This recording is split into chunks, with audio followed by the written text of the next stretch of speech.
What's up, everyone? It's Yvonne with Trouts Fly Fishing, back with the forecast for March 6th. It's March. We made it. No more February. Get out of here, February. January. Bye-bye.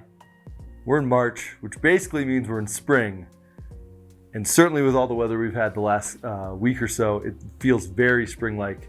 Obviously, we've had some snowfall here and there. That's, we're going to have snow through March and April. It's like the two most snowy months here in Denver, out of the month. And we get a ton of snowpack in this time of year as well. So clearly winter is still going to be hanging around, but it's nice to have a little bit longer day, to have some rising water temps, to see some big spring midges.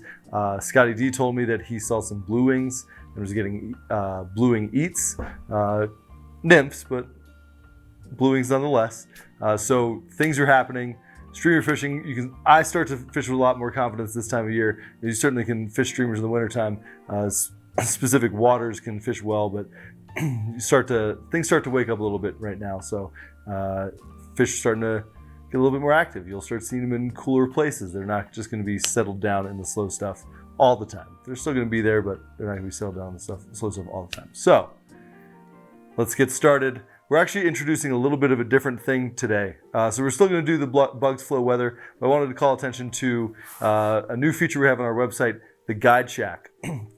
So basically, after every trip, our guides are going to update the Guide Shack, what was working, what the temperatures were, what the flows were, where they were fishing, where they were finding fish. So it's going to be a great resource for you guys out there to peruse. It's obviously in its infant stages right now, so we only have a couple reports up there. But as we get more trips on the books, through March into April, you're going to start to see that pile of information, that archive of information grow, and it's going to be a great thing to look at, not only for current conditions, but also predicting what's going to happen, or getting a good idea of what's going to happen in the future as well. So super pumped about that. I wanted to call attention. We're going to do like a feature every week, where we're going to do the featured Guide Shack report. We've sort of done that on the blog before, but we're going to keep it on the blog, and then also talk about it here on the forecast as well. So I wanted to call attention to Josh Diller. He put in a report for the 3rd. Flow was like 168. He went to Deckers. He fished from noon to 4 with his clients, so it was a half day. He said the water was a bit colder due to fresh snow melt from the snowstorm we'd gotten the day before. Saw a good midge hatch, but the bugs were a little bit smaller than we've been seeing lately. Seeing midges 18 to 20s. I know Scott Dixon, one of our other guides, our head guide, is seeing them up to 16s. With those cooler temperatures that he saw on the 3rd, he was seeing smaller midges play a role. So hot flies, brown worms, light orange eggs, juju midges, and black and olive, top secret midges, brown foamback emergers, and fishing was decent. Fish were a little slow to move to flies, but didn't see much surface action, but there's a decent amount of bugs in the water. So you'll see that they'll be picking flies that were working well. They'll be posting pictures. So obviously tune in to the Guide Shack. You can, I don't know if I've mentioned, you can just go to our website, troutsflyfishing.com. Up at the top bar, you'll see guide reports, I believe. Click on that, and then you'll see the archive. I think we have 4 right now, but you'll see that increase as the season winds up. So stay tuned for that stuff on the website, if that floats your boat. So let's get to the Bugs Flows weather. So as I mentioned, Scott Dixon, I just saw him earlier today, and he said he was up in Cheeseman and he saw his first blue wing olive of the year. That warms my heart quite a bit. I love blue wing olives, big fan, and it's always good to hear that they're starting to show up. Obviously, we're in this sort of warmer stretch of weather. I think the weather over the next week is supposed to be pretty warm. If we see some cool downs, obviously that might slow them down, but for the most part, you're going to see blue wings start to play a bigger role. You can use those subsurface, and then eventually, hopefully in the next 2 to 3 weeks, start to see them really key in on them up top. So blue wings are playing a role. Big spring midges, as Josh mentioned, and also as Scott mentioned in his report, big spring midges are here. So you're going to see those on the tailwaters. You'll also start to see those on the freestones as well. So having 16s, 18s to mix in they're not only going to be eating the super small stuff. Having those big spring midges in your box is going to be a positive that will put fish in the net. Obviously, usually fish on the, sort of bugs on the surface, and when the conditions are right, you can get into some good dry fly fishing, and hopefully be able to use a little bit bigger bug than like a 22. Maybe throw an 18 at them, like an 18 Griffith's gnat, and you'll catch fish. So that's cool. Stoneflies, molting, that's still a factor. Leeches, crane flies, worms, eggs, all those things are still going to be a factor as well. So let's go through some flies that I chose for the next 2 weeks. Number one, favorite of mine, I'm going to go Crelex, streamer season. Not streamer season, look. One of my favorite times to fish streamers is here. Crelex basically looks like a spoon. Calls a lot of attention. So I'm a big fan of throwing these when the sun's out. Calls a lot of attention to itself. Make it worth their while. You can throw some bigger flies as well, but a Crelex is super flashy and is going to catch a fish's attention.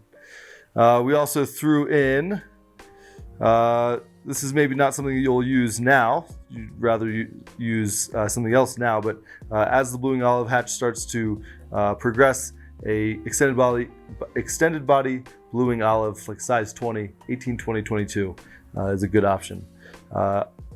Another dry fly to use right now, obviously, Griffith's gnat, high-vis Griffith's gnat. Griffith's gnat 18, 20, 22. Hopefully, when you get those bigger midges on those surfaces of the water, they'll be keying in on something a little bit bigger.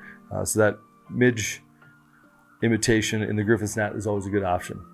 For blueing olives, as they become more prevalent, you can use soft tactical pheasant tail, size 18s and 20s. Beadhead emerger. Yeah, beadhead emerger. That's what it's called. This is a classic go-to for any of the freestones, and you can use them on tailwaters as well. Zebra midges, obviously the range of size 16s through 22s, 24s. I really like the zebra midges on tailwaters, but I think where they really shine is on the freestones this time of year. Rainbow warriors. I think there's going to be a lot of common flies that you saw in the last one. Brown worms, as Josh mentioned. Brown worms, I could have thrown in a variety of attractor flies. I know leeches have been catching fish quite a bit as well. Top secret midges in the smaller sizes, if you're looking to size down. Jujube midges in blacks and olives and chartreuse, and then a foamback chocolate foamback emerger will do the trick as well. So there's a small selection of flies that I'm certainly going to have in my box this time of year, as we start to see a little bit of variation in the size of those midges, and then as bluewings start to play a bigger role. So that's the fly section. For the most part, as it's going to be a nymphing game, make sure your depth is right. Fish are still going to be relatively sluggish, but they'll warm up when the water warms up. So sunny days are going to be good, especially the sunny days that are forecasted for the next next 10 days or so.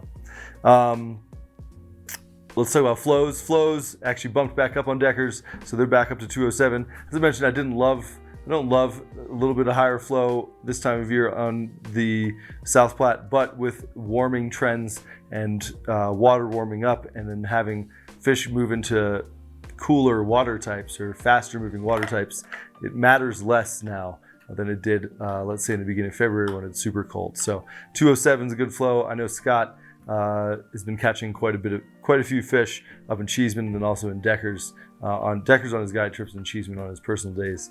And Scott's gonna catch fish all the time, but he's saying they're moving into slightly cooler water types there.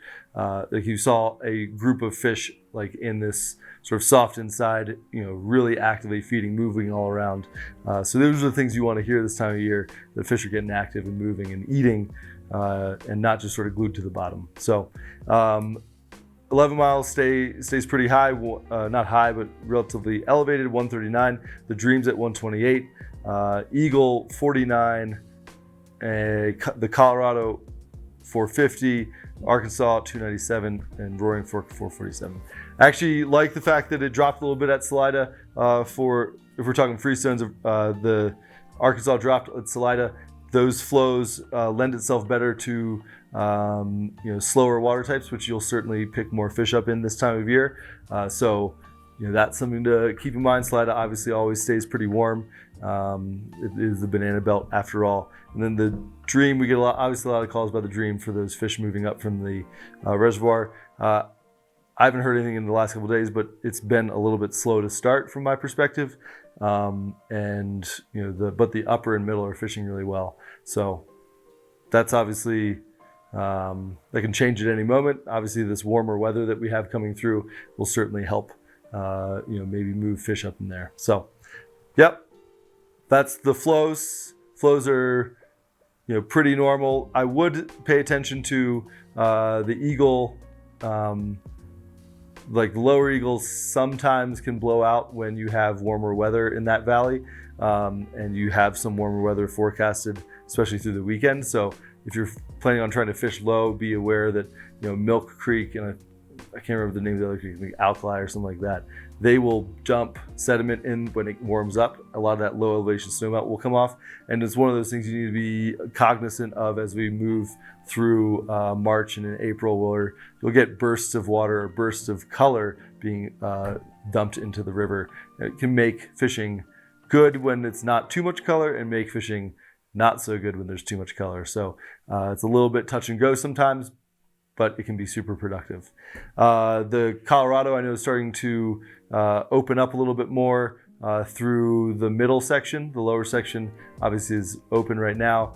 You can certainly find fish on the upper section as well. Obviously partial will stay open for the most part all the time.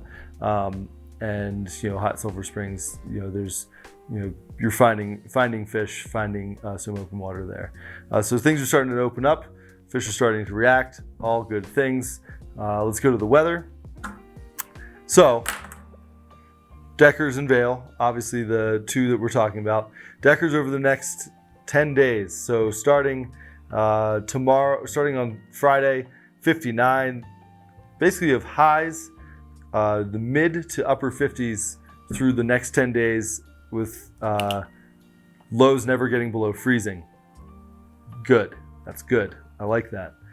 Vail, you have highs in the mid to low 40s, and then you have some showers, some snow, some rain, a mixed bag there. The lows will get below freezing, but they're not going to get super low. So fishing is going to start to wake up a little bit more. Fish are going to become more active. Obviously, that means a lot more water is going to become available, and starting getting to that point of the year where things start to open up quite a bit. I will say sometimes I get a little bit over eager this time of year, and will try to, I think it happens every year. I will, the first warm spell, the first warm day, I'll be at some freestone that's been frozen over and it's going to fish really well, can't wait, and then I go there and it absolutely sucks because the water's still cold. So obviously with the warmer weather we've had, and then the warmer weather we're continuing to be forecasted, not last weekend, but this weekend should shape up to be pretty productive. So there it is. That's the forecast for the 6th. Obviously, appreciate you guys tuning in. Hopefully I kept this under 7 minutes. My guess is it's 11. Am I right? Maybe? All right. Okay, bye.